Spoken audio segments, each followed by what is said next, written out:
The police must not continue to operate as gunslingers, and serious reforms and training are needed. That's the view of the APNU.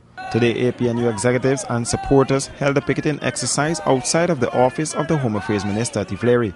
Former Police Commissioner Winston Felix said that the instances that have been unfolding, none of them required lethal force. We are killing people as though life is cheap, and the Guyana Police Force must recognize that there is a price to wrongdoings. There is a price to wrongdoings, and they must take care of those within the organization who seem to be going away from the training.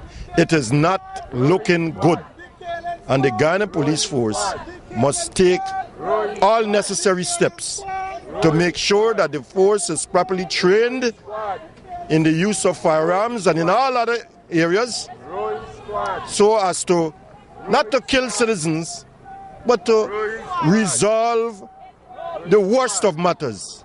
According to Felix, the police must recognize where the house is leaking and use corrective measures. Recognize that there are occasions when the police would need to use lethal force, but the instances we are witnessing, none of them required it, none of them.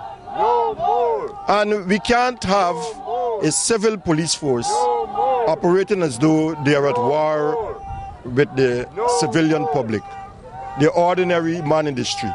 Leader of the APNU, David Granger, pointed to the lack of foresight on the part of the government to implement the recommendations of the Disciplined Forces Commission. Well, the PPP administration has not only ignored the most important findings of the Disciplined Forces Commission, but they've refused to even accept the British Security Sector Reform Action Plan. Member of Parliament Valda Lawrence said that the APNU is standing by its no-confidence motion in the Home Affairs Minister Clement Roy.